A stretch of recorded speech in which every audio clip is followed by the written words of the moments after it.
E aí, pessoal, boa noite. Estão todos me vendo aí? Vou esperar uns minutinhos para as pessoas entrarem.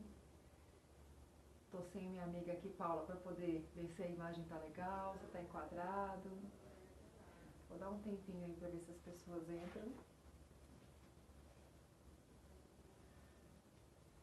Mandei aí uma mensagem, um vídeo falando de um grupo de WhatsApp que eu criei, né? Só que esse grupo você só entra via link de convite. É um grupo onde eu estou entregando vários conteúdos gratuitos.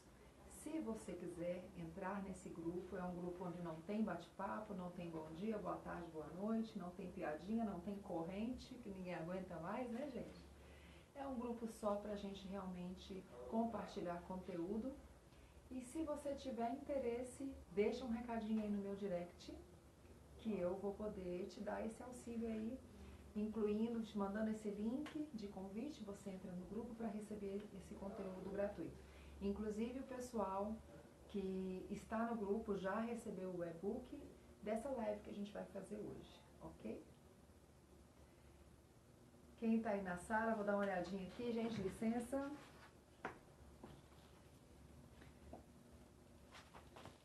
Aê, legal demais. Estão me vendo? Tá joinha? Deixa eu fechar aqui a porta.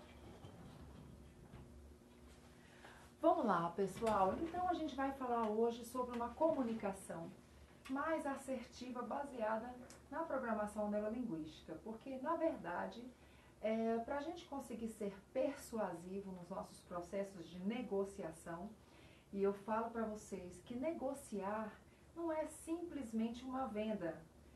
A gente negocia o tempo inteiro, né? Desde o momento que a gente nasce, a gente negocia com os nossos pais, chorando, né? Quando a gente quer colo, quando está com fome, enfim. Bebê, ele chora como uma forma de negociação.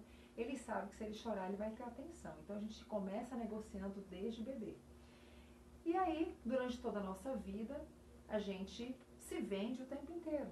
Independente da gente vender produtos ou serviços, a gente vende o nosso visual, a gente vende a nossa competência. Quando você vai passar por um processo seletivo numa empresa, você está se vendendo. Então é importante entender um pouquinho sobre esse processo de negociação para que você tenha esse ferramental, né, essas ferramentas para ser mais persuasivo nas suas conversas, nas suas argumentações, né? E a gente vai trazer algumas dicas aqui bastante importantes, tá? Gente, eu vou começar com uma função chamada parar processamento. E novamente eu quero dizer para vocês que estão aí online, quem quiser receber esse conteúdo, me manda um direct que eu envio para vocês. Ou envio só o e-book, se você não quiser entrar no grupo. Agora, se você quiser entrar no grupo, eu já enviei 3 videoaulas, tá? Já enviei o e-book e vou continuar enviando aí material de qualidade para vocês, ok? Muitos dos que estão aí são meus alunos, quero agradecer aí a audiência de vocês, viu? Beijo em todos. Então, vamos começar aí com essa função parar processamento. Pessoal, imagine que nós somos uma máquina, nossa mente funciona o tempo inteiro. Quando eu quero chamar a atenção de uma pessoa para alguma coisa, eu posso fazer algumas coisas para parar esse processamento mental dela aí. Vamos supor que você está argumentando com alguém e essa pessoa entrou num looping onde ela só fala ou ela está num processamento ali de argumentar contra o que você está colocando, ou ela está divagando, não está prestando atenção naquilo que você está falando, então ela está prestando atenção em outra coisa, está pensando em outra coisa, está focada em outra coisa. Como é que eu faço para eu puxar essa atenção para mim? Como é que eu faço para parar esse processamento mental com o qual a pessoa está? Uma das maneiras é chamar a pessoa pelo nome. O nosso nome é o maior gatilho mental que existe. Tanto é verdade que, se vocês observarem bem, quando a gente está num shopping, quando a gente está no meio da rua, que alguém fala o nosso nome, às vezes nem é o nosso nome, é o nome de outra pessoa, mas que se parece com o nosso, o que a gente faz? A gente para na hora e vira e olha para aquela pessoa que está nos chamando, né? Porque o nosso nome é o nosso maior gatilho mental. Tá legal aí o foco? Eduardo Rocha aqui me ajudando. Tem gente aí na sala, Ed? Tem muita gente aqui, ó. Oh, que beleza, hein? Vem cada um beijinho pro pessoal. Fala, oi pessoal, boa noite. E aí, pessoal, tudo bem? Meu grande parceiro Eduardo Rocha. Opa, tamo juntos. Então, pessoal, parar o processamento, chamar a pessoa pelo nome. Se você está numa negociação, se você está numa venda, olhe no olho da pessoa e fale e chame ela pelo nome dela, ok? É uma forma de você chamar a atenção. Uma outra maneira de parar esse processamento é você entregar alguma coisa para a pessoa pegar. Imagine que eu estou aqui, você está conversando comigo e eu estou assim. Né? Uma posição até um pouco de superioridade, não é isso? Então, às vezes, a minha linguagem corporal está numa posição onde eu não estou prestando atenção no que você está falando, eu estou com um ar de superioridade. O que eu posso fazer para fazer essa pessoa vir para o meu mundo? Eu pego um papel, eu pego um folder, qualquer coisa, entrego na mão dela e faço com que ela saia daquela linguagem corporal. A gente sabe, gente, que por meio da programação neurolinguística existem 3 aspectos muito importantes no nosso ser, que é a nossa linguagem, a nossa fisiologia e o nosso comportamento. Então, se você faz uma pessoa sair daquela linguagem corporal de superioridade que ela está, às vezes uma linguagem bloqueada, a pessoa está fechada, né? E não precisa às vezes ser só braço.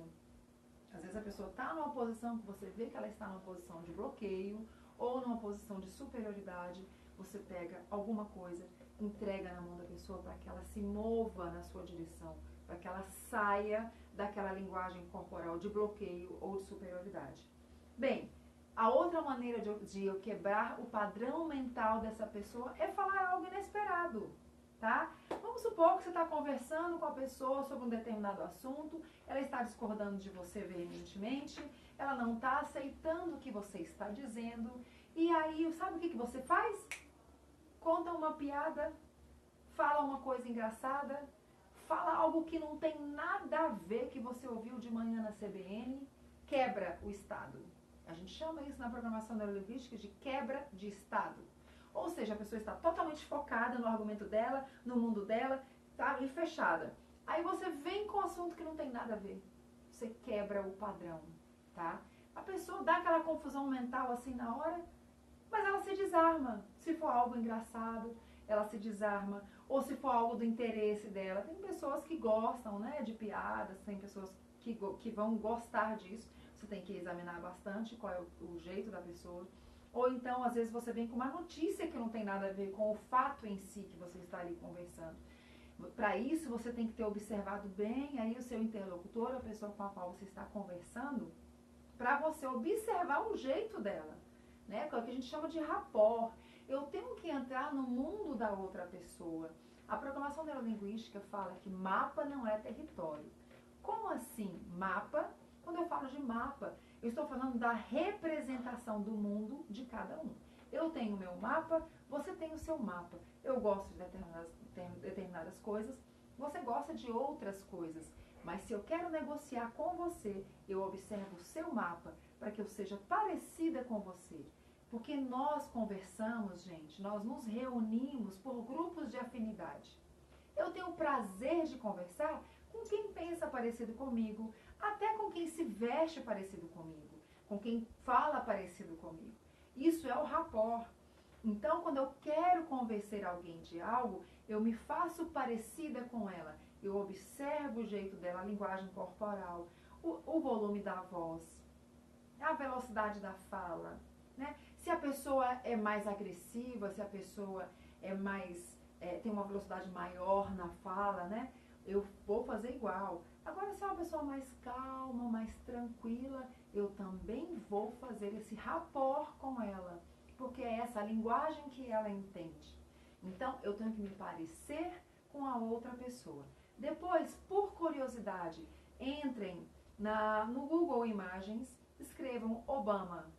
O Obama, todas as vezes que ele está com alguém, ele está na mesma linguagem corporal que a outra pessoa. É surpreendente. Eu já tive essa curiosidade de pesquisar várias fotos dele com o imperador da China, com vários outros líderes mundiais. Ele está sempre na mesma linguagem corporal, porque é uma linguagem que traz conforto pra gente. Se eu sou mais sinestésica, eu vou ser uma pessoa mais afetiva, no sentido de gostar mais de contato, de abraço, né, de sorriso.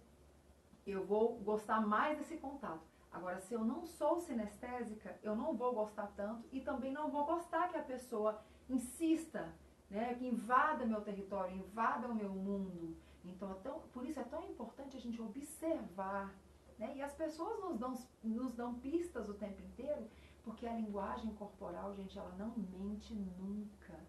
Se uma pessoa está nos avaliando, está nos julgando, o olhar dela vai nos dizer muita coisa. A linguagem corporal vai dizer, a fisiologia vai dizer muita coisa. A pessoa pode até falar que está gostando daquele sorrisinho amarelo sem graça, mas o corpo dela está mostrando que ela está mentindo, né? Então, o nosso corpo não mente. Então, pessoal, por último, faça essa quebra de estado, mas faça uma quebra de estado onde você perceba que você vai conseguir trazer a pessoa para o seu lado. Ou com uma brincadeira de bom gosto, né, gente? Cuidado aí. Tem pessoas que não são muito de brincadeiras. Ou com uma piada, ou com alguma notícia que não tem nada a ver com o que eu estou falando. Pessoal, a outra função é a função induzir processamento. Então, para eu conseguir fazer uma comunicação bem feita, uma comunicação efetiva, lembrem-se daquela caixinha da comunicação. Algumas pessoas já devem ter visto essa caixinha da comunicação, onde eu tenho o input, né, o processamento, o output e o feedback. Não sei se vai dar para vocês virem aí. Quem me mandar o direct, eu mando o e-book, mas a caixinha da comunicação efetiva é essa aqui. Eu tenho o input, onde eu ouço a informação, eu tenho o processing, eu penso, e só depois eu faço o output com uma resposta, dando depois um feedback para que essa conversa continue girando, né? Fazendo esse ciclo. Então, esse meu feedback, ele sempre vai ter que ser feito com perguntas abertas. Gente, a pior coisa que existe é quando nós damos para o nosso cliente a oportunidade de dizer não. Como é que eu dou para o meu cliente a oportunidade dele falar não? Quando eu faço perguntas fechadas. Você gosta disso? Não. Você tá com calor? Não. Tá com frio? Não. Tá chovendo lá fora? Não. Gente, por favor, isso não é uma comunicação efetiva. Uma boa comunicação é aquela onde, imaginem que eu que estou negociando, sou uma investigadora. Gente, vocês querem aprender a fazer uma boa venda? Assistam às entrevistas dos grandes entrevistadores. Veja, já observaram como as entrevistas da Marília Gabriela, do Jô Soares, são sempre muito interessantes? Porque eles aprenderam a primeira coisa que eu falei, o rapport. Primeiro, eles observam muito a pessoa com a qual eles estão entrevistando. Eles observam, ouvem, né, o input, prestam bastante atenção no que estão ouvindo, processam para fazer o output com perguntas abertas, para eu fazer a outra pessoa falar. Toda venda bem feita é um processo de investigação. Eu preciso entender como é o mapa de mundo dessa outra pessoa. Eu preciso entender o que ela gosta. Eu preciso entender qual é a necessidade dela para que eu venha propor uma solução para uma dor, para um problema que ela tenha. Não uma venda aleatória, mas algo que se encaixe perfeitamente no mundo dela. E para que isso se encaixe, eu preciso fazer muitas perguntas abertas para entender como é que funciona e a dinâmica da vida dela. Certo? E como é, Kalina, que eu vou fazer essas perguntas abertas? Gente, perguntas abertas, a primeira palavrinha que eu adoro, como? Como você chegou até aqui? O trânsito estava muito ruim? Vamos dizer que são aquelas pessoas bem sisudas, fechadas, que não gostam de conversar. Eu não vou direto no assunto.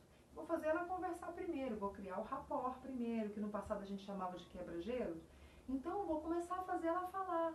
Fulaninho, como você chegou até aqui? Né? Como você conseguiu estacionar? É tão difícil aqui, né? E como você abriu a sua empresa?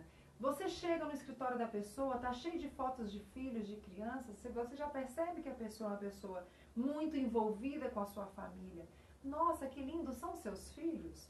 Aí você começa a fazer perguntas. O que, quem, como, são as palavrinhas mágicas, né? Onde, quando, porquê, como, são as palavrinhas mágicas que eu vou fazer a outra pessoa falar. Ok, gente?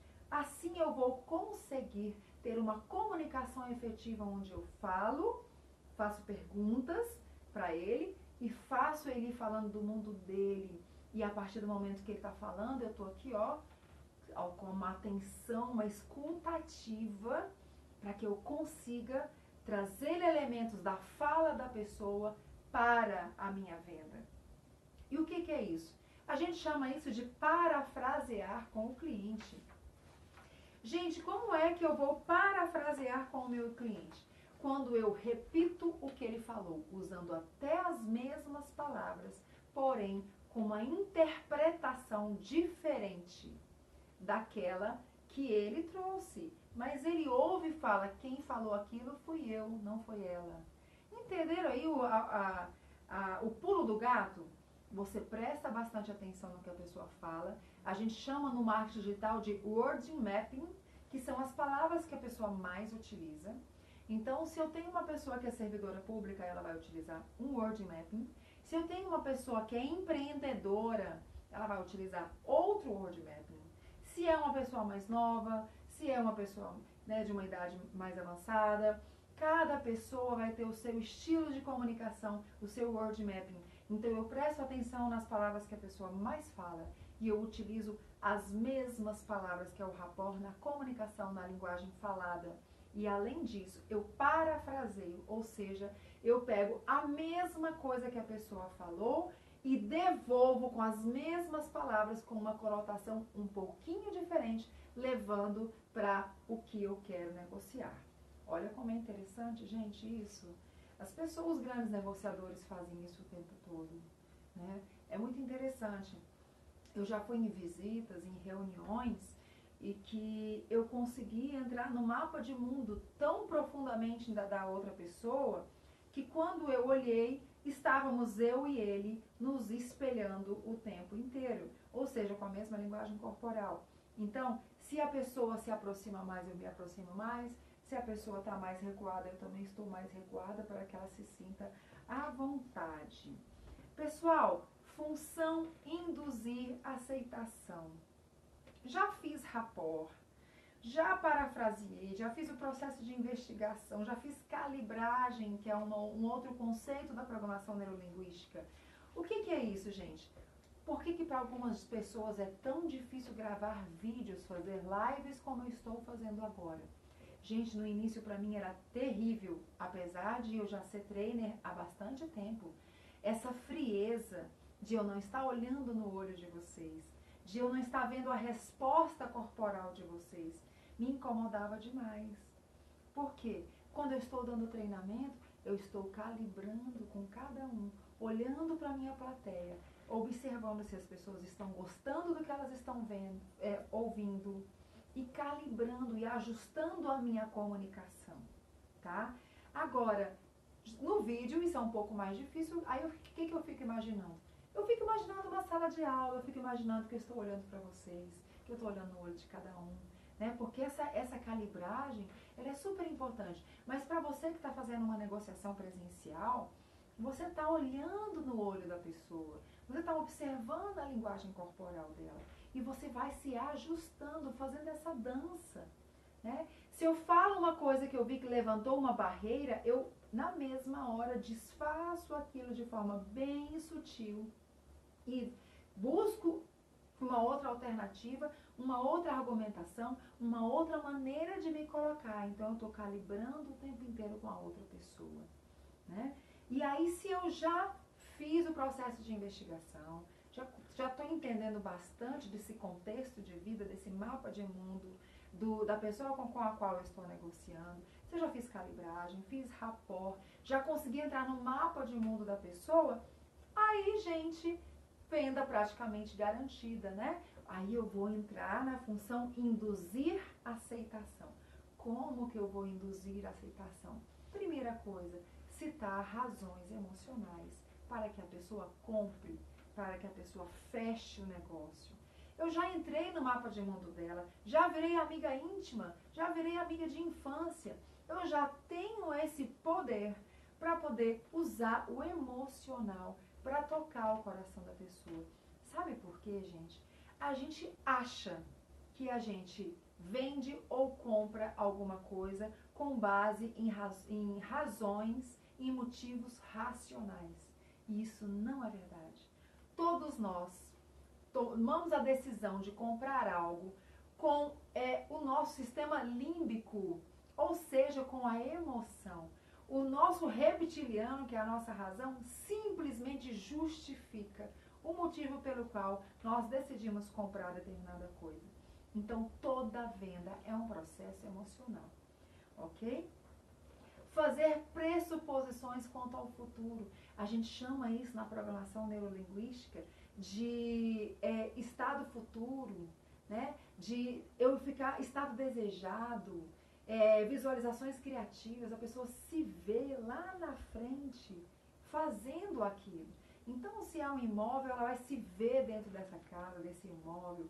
Se há uma bolsa, ela vai se ver usando aquela bolsa linda, maravilhosa. Eu faço a pessoa fazer pressuposições quanto ao futuro. Ela se ver utilizando, usufruindo daquele bem, daquele serviço que ela está comprando, né? Gente, comprovação social. Nós, seres humanos, nós temos essa necessidade de ter a comprovação social. O que é isso, Kalina? Vou dar um exemplo para você. Vamos supor, eu estou aqui no Quality, no Instituto Winner. Vamos supor que eu vou passar o dia inteiro aqui amanhã em treinamento. E vamos supor que aqui tenham 2 restaurantes com o mesmo preço, self-service os 2. Eu chego para almoçar, um tem fila, o outro está vazio. Gente, nós temos os nossos gatilhos mentais. Eu tenho que tomar decisões rápidas o tempo inteiro e por isso eu uso esses gatilhos. Porque eu não tenho condição de experimentar tudo na minha vida antes de tomar uma decisão.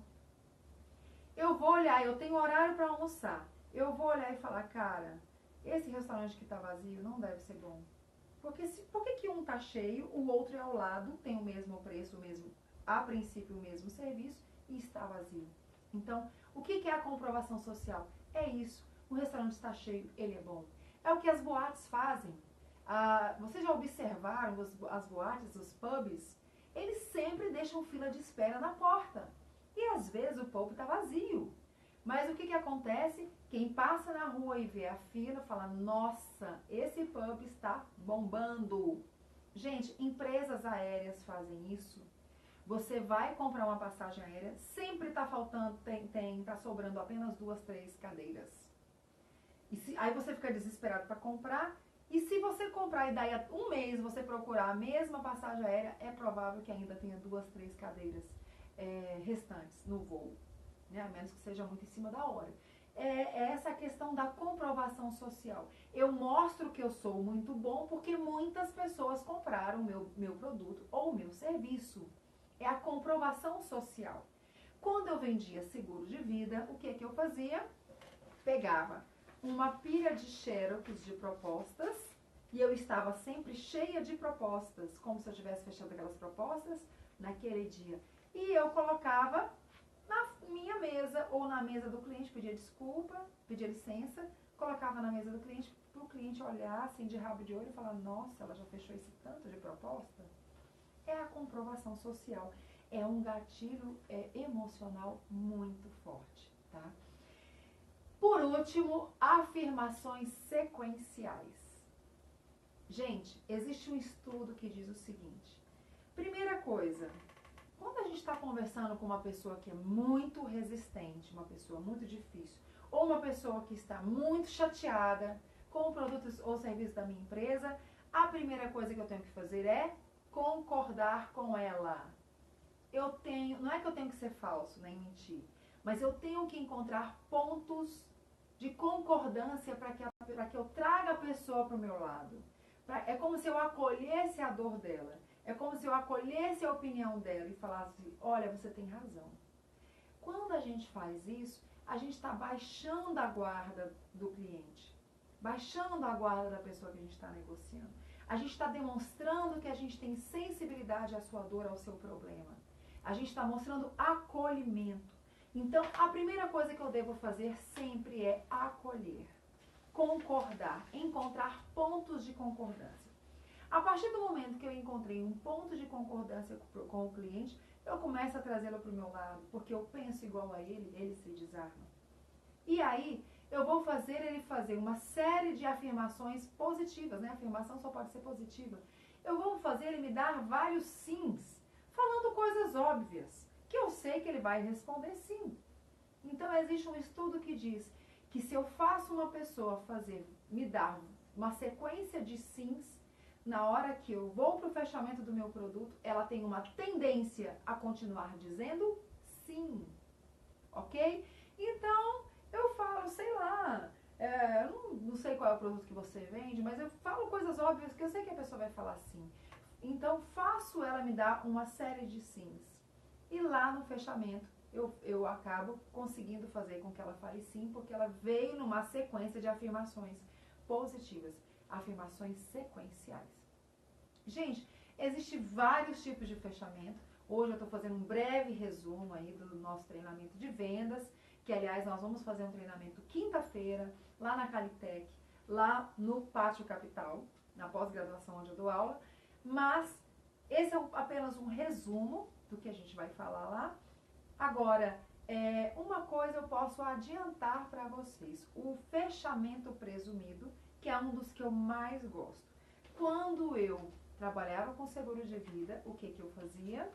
Eu já, como eu falei antes, já fiz rapport com o cliente, já fiz calibragem, já fiz investigação, já parafraseei, já trouxe o cliente para o meu lado, já trouxe várias razões emocionais para ele comprar, ele já está concordando comigo, dizendo vários sims.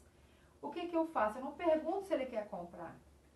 Eu pego a proposta, vamos supor que ele tenha 3 filhos, eu faço a seguinte pergunta: você vai deixar essa cobertura para os seus 3 filhos? Quer dividir igual? Se você for dividir igual, vai dar 33,33% de indenização para cada um. Ou se você preferir, eu coloco 34% para o mais velho, 33% para o segundo e 33% para o terceiro. Percebam que eu não perguntei para o cliente se ele quer fechar. Eu simplesmente induzi, fiz o fechamento presumido, puxei a proposta e comecei a preencher, sem perguntar se ele quer, tá? O que eu faço? Ou então eu faço assim: você quer receber essa documentação na sua casa ou no seu escritório? Eu não pergunto para a pessoa, quer comprar? Claro que não, gente. Se eu já venci todas as argumentações, eu só tenho que puxar o contrato e começar a preencher. Ok, pessoal? Bem, como eu falei, isso foi uma degustaçãozinha, né? Um pedacinho, mas dei aqui coisas muito importantes, né? Que se você colocar em prática, você já vai conseguir fazer uma excelente venda, tá? Quem quiser meu material novamente, entra no meu direct, me dá uma mensagenzinha aí que eu mando pra vocês. Não prometo que eu mando hoje, mas eu mando no máximo amanhã. Quem quiser entrar no grupo de WhatsApp, eu tô postando lá várias videoaulas, tá? Gratuitas para vocês entenderem um pouquinho desse universo da programação neurolinguística no processo de comunicação e persuasão. Gente, um beijo, obrigado pela audiência de vocês, obrigado por estarem aqui.